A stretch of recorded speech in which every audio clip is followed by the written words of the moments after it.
I'm so excited to have Ali again on our podcast where we will discuss the costs of hiring, but more specifically, the costs of leaving open positions for too long and what that has of implications on the whole investments that you're making, but also on the motivation and productivity of your team. Ali, welcome to this podcast. Super happy to have you here. Hey, Laura, thanks for having me back. This is such an exciting topic. I can't wait to jump into this with you. There's so much to unpack here.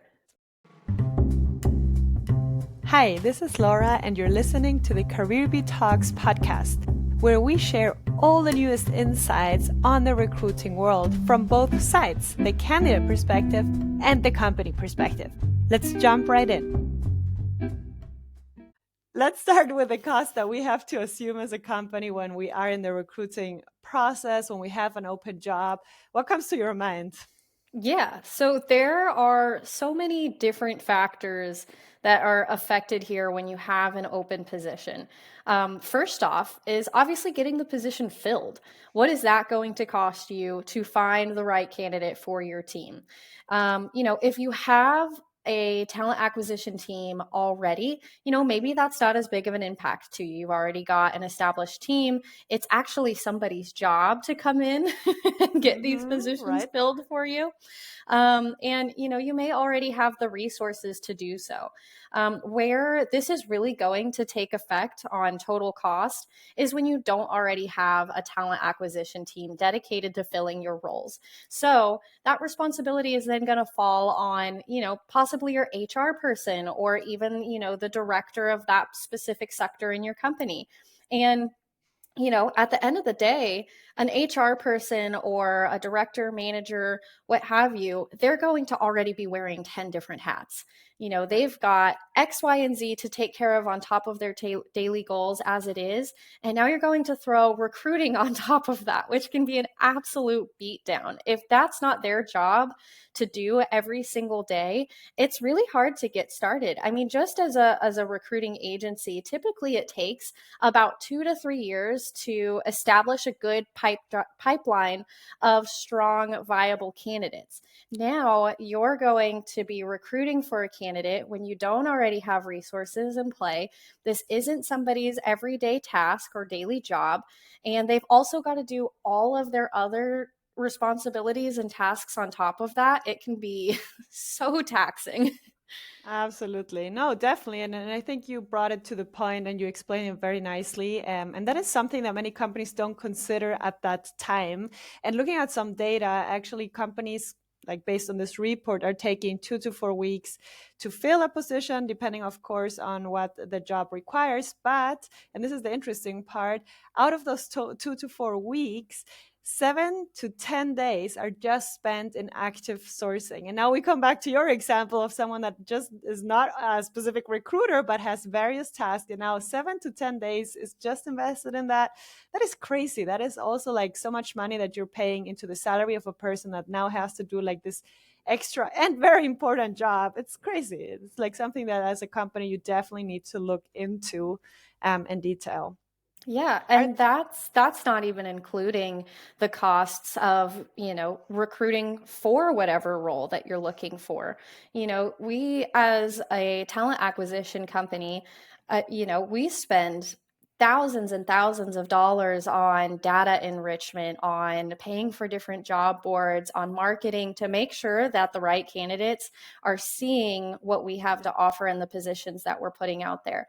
Now you're going to ask a company to take on, LinkedIn ads, Indeed, job postings, any data that you want to try and purchase. It's all really expensive. And that's a cost that not very many companies consider. They're contacted by a recruitment agency and they say, oh no, I don't really want to pay those, the fees, or it's expensive, stuff like that.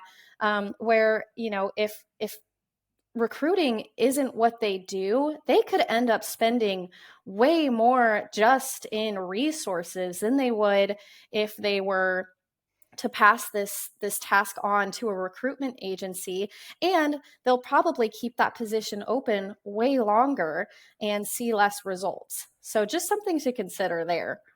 Absolutely. And I want to jump into 2 points with what you just said, because I think that was such a nice opening to look at two different aspects. On the one hand, also, when a recruiter has, or let's say an HR expert has various tasks, one of them being recruiting, and you're not an expert to recruit every specific role. So let's say very specific engineering roles. What you're going to do is like follow the standard steps that you have seen other people do, like post a job on, let's say, Indeed and look on LinkedIn. The problem is, you're not an expert for that specific target group. So you might be spending so much money on the job post, leaving it open for so long, increasing the cost, but actually you're not even targeting the right people, because why would you? How would you if you don't have that expert knowledge yet, right? So I think that's also something, like this wasted time and this wasted money as well at the wrong place because of missing expertise. And on the other hand, and now I want to jump into this because this is something that I care about so much. When we have an open job, what also happens is that as long as nobody's doing this job, the team in that, let's say, engineering department has an extra task that everyone is taking on. So this is also this opportunity cost that is not like seen on paper, but that is felt by everyone, which could even lead to people leaving the company because they're just overworked or overwhelmed or whatever it is that they're feeling at that time. So I think that's also something important to look into. Oh yeah, absolutely. I mean, just consider if you had, you were down a team member and, you're having to take on all of that other person's tasks, and maybe your team is growing and, your business is coming in more and more. What are you going to do? You're going to become overwhelmed, and, your time to focus and, really excel in your position is going to be diminished, whether you're that person that has to take on the recruiting task or you're just on the team and, you know, have to supplement for the loss there. Yeah. No, absolutely. And then I think like when interesting fact, because you mentioned, you could potentially work with a recruiting agency. Yes, there is an extra cost if you hire with them. But then I'm always like trying to make companies think of it in a different way, because investing in recruiting is like also investing into the future of your company. Like the person that comes in will like make such an impact if it's a good person. And that is Absolutely. why, yeah, like saving at that spot, I don't know if you should be doing that if you really like care about growth of your company. I actually read something really interesting on LinkedIn today. And it was a post and it said, "Do you know the difference between recruiting and talent acquisition?" And I said, "Yeah, I know the difference." And Mhm. then I kind of sat there and I really thought about it. And I was like, well, let's read this. What do they have to say? And the difference between recruitment that they pointed out was recruitment is reactive. It's a short term fix for a long-term problem, which I thought was such an interesting way to put that. Yeah. You have a position open, you have an HR person that's recruiting, they don't work in talent acquisition, and they're just trying to find somebody to fit the role for the time being. And I think when companies don't have great retention, it may not have to do with company culture or the position itself.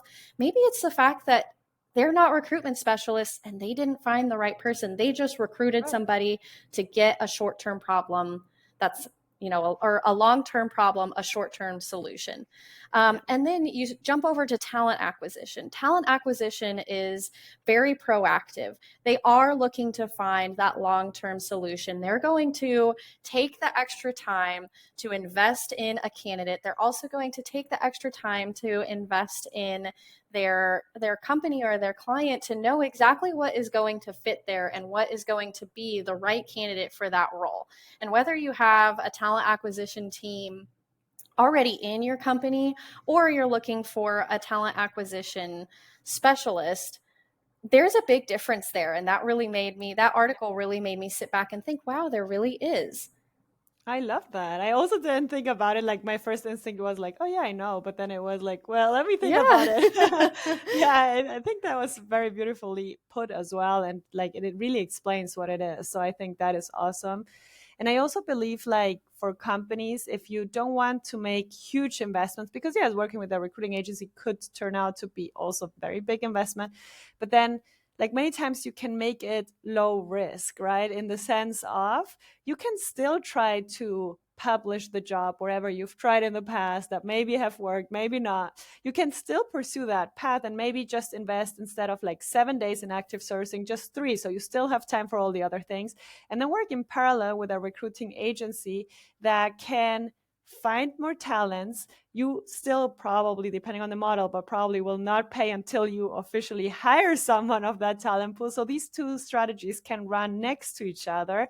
And whichever turns out to deliver the better candidate, you hire that one.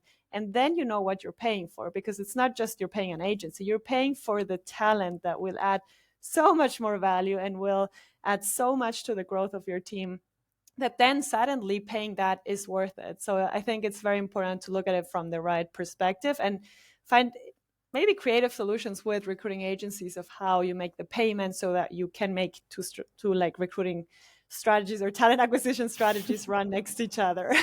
Yeah, and this is something that we've talked about before, and it's really important if you are looking at partnering with a talent acquisition group, that you find the right one. That's one big mistake that you can make during your hiring process is, one, either drawing out your hiring process and possibly costing yourself more financially in the long run because you think that you can do it yourself, and then maybe you get in this hole and you say, oh gosh, I really need some help, and then you just jump into whatever solution sounds like it's going to be a quick fix. You need to make sure that if you do partner with a group, that it's going to be the right one for you, so that you're not further costing yourself with partnering with a group or that doesn't really understand exactly what you're looking for. And there's a lot, I think we could do an entire podcast just about how to Yes. vet a recruitment agency and Oh find the yeah, we right should do one for that you. next. Yeah. So, but yeah, I mean, finding the right team is so important. And especially like if it's something niche, I think that that's really important to vet your team, and find somebody that is going to be specialized in what it is that you're looking for, because that is just going to shorten your recruitment cycle by so much, because they're already in that market and they already have the resources to target that group that you're looking for. Yeah, very, very well said. And I think it really brings it to the point. And just to like come back a little bit to the topic of like costs overall. And I think that's what we've been trying to say throughout this conversation. Well, there's so many topics to also just go more in depth. But just to bring it to a point, I feel that so far many companies have seen recruiting as, more like a service of a company. Like, how do you say that in English? So it's not like a strategic part of the company, more like a service part of the Mm-hmm. company. So you need to hire, you go to HR, they will look at it. So far the costs of recruiting have been calculated based on, very standard things like how much does a job posting cost, how much do I have to invest in ads in LinkedIn, whatever. And I feel that that is not the right view of things, because HR is a strategic topic. And if you're not seeing it that way, then you should start reflecting why not and how can you change that, because the people are your company, right? They are going to make the future of your company. And when you start seeing HR as a more strategic thing, you start also looking at the cost in a different way, because then suddenly you see, where are people investing their current resources in, and what effect does it have on the whole company as long as we have an open job. And then I think making your mind up and finding different strategies, be it working with a recruiting agency or be it do additional trainings for, I don't know, active sourcing if you have the resources for that. But really looking how can we improve that overall process to find the best people as fast as possible will suddenly be so much more worth it than what we have so far considered to be actual recruiting costs Yeah, and yeah. savings. Absolutely. So, I mean, I used to work in the healthcare sector, and one really, really interesting statistic that we actually told a lot of the hospitals that we worked with is, if you have a general surgeon position open, that general surgeon position is costing the hospital $8,000 a day to not be filled. So Wow. when you're comparing the cost of, oh, these resources are so expensive, maybe I don't want to use them, does it offset the cost of not having that position filled? Say that position is open for 10 days.